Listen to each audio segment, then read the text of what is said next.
Can I say Valley of the Sun in the intro, or is that cliche? What you got to do? Hey, we're in the Valley of the Sun. Doug Maurice, Ari Wasserman, Bill Landis. We're here at the Fiesta Bowl, and we're here to play. Is that a javelina? Is that a tusked pig right there that's running? It's a rabbit, man. Okay. I'm a little nervous. What, is that a Roadrunner? Roadrunner. Is that a Roadrunner for real? Yeah. Okay, we're going to play Name That Desert Shrubbery with Ari Wasserman. How many years did you live in the Phoenix area? 16 years. 16 years. Okay. Question number 1 in Name That Desert Shrubbery is, what is that right there? I have no idea. Okay. What is that right there? That's a cactus. That's a cactus. That's 1 for 2. We're going to leave it at that. Well done, Ari Wasserman. We're here to talk Ohio State, Notre Dame, January 1st in the Fiesta Bowl. And Name That Desert Shrubbery probably makes more sense than what we're going to talk about next, because I think the three of us aren't exactly sure what the vibe is on this, and sometimes we're in the bubble. In the moment, we're in a bubble in the Valley of the Sun, so we don't know what Ohio State fans are really thinking about this right now. But, Bill, you wrote the story for us on it today. Give a little rundown about what's going on with Ezekiel Elliott, and then we'll talk about maybe what should be happening. So according to the police reports and everything that's out there, Elliott got in a car accident on Sunday. It's an assumption that he was on his way to meet the team because it was shortly before they took off.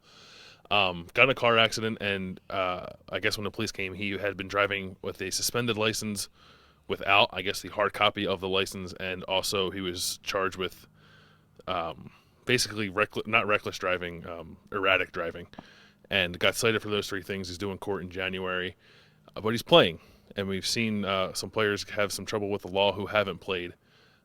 This, to me, feels much different than those previous transgressions, which I think we'll get into, but yeah, there seems to be some confusion as to why he's allowed to play and other guys aren't right now. So as far as we know, and again, we're out here, this happened in Columbus, car accident, suspended license from parking tickets, right? The license was suspended because he had failed to pay a speeding ticket that he received last May. Okay, so I think my first impression is, okay, stuff happens. It's sometimes you get in a car accident, sometimes you don't pay a ticket.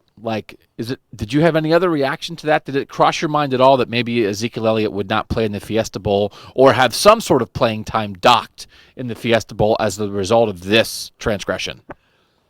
Dad, we're talking about your favorite topic, me and speeding tickets. When I first heard it, I was like you. It didn't dawn on me that was he going to be suspended. But at first, I didn't quite understand the scope of it, I guess. Driving with a suspended license, I think, is a pretty serious offense. I'm no expert on the law when it comes to that, but isn't that a very serious traffic violation if you're driving without it and then you get into an accident? I don't really know how that works. But like you, it didn't dawn on me, hey, is he going to be available for the Fiesta Bowl? But everybody seems to be questioning whether he should be or not.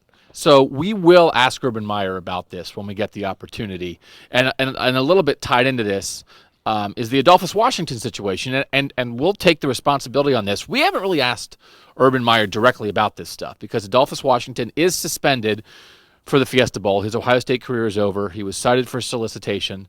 The Columbus Dispatch also reported that he had a gun on him, a legal firearm, and he's not playing in this game. And we haven't gone in depth with Urban Meyer on that.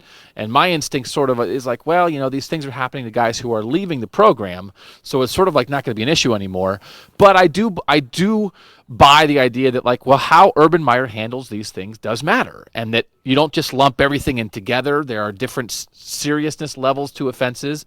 How you regulate your program does matter to the players, to the fans, to the university, whether players are going to be leaving or not. So, like, is there anything here that you're wondering about? For instance, Adolphus Washington not playing and Ezekiel Elliott playing, or at first blush, does that make sense to you? I think it makes sense to me. The Adolphus Washington situation, I think, is a little more serious maybe than Ezekiel Elliott's. I know. In Adolphus' situation, certainly no one was harmed or anything like that. He broke the law, but so did Elliott. So I don't know. I guess you have to draw the line somewhere. People break the law accidentally sometimes. I don't know. Driving with a suspended license, knowingly driving with a suspended license seems like a pretty risky thing to do, and it's something you really don't get caught for unless you do something that's worthy of getting pulled over. He got in an accident, and he made a mistake. I don't know if it's suspension worthy, but I think the interesting thing to find out from Urban Meyer is where the line is drawn. He has these core values of his program certainly he doesn't want his players breaking the law. Elliott did, but he's playing, so I would like to know what the line is and why that's the line. And so we'll ask questions about the line. I think at the very least, Urban Meyer should talk about this. We'll ask him about this. He's paid a lot of money to run a program. This is part of the deal. I don't think any of us have necessarily opinions either way at the moment, but I think just getting Urban Meyer to sort of explain his thinking, I think, is worthwhile for the fans to hear that. So we will ask him that for sure when we get the opportunity, either Wednesday or Thursday out here at the Fiesta Bowl. In the meantime, lots of coverage coming your way all week. Bunch of stories up already on Joey Bosa and the Browns, on Von Bell, on Tim Beck, and many, many things to come. So one more quick one. Those red flowers back there, name that desert shrubbery. I think it's a desert shrub. That is correct. 2 for 3. Thanks for watching here at cleveland.com. He's Ari. He's from Arizona. He's Bill. He's from Philly. Northeast Philly. And I'm Doug, and I'm wearing a Disney jacket. See ya.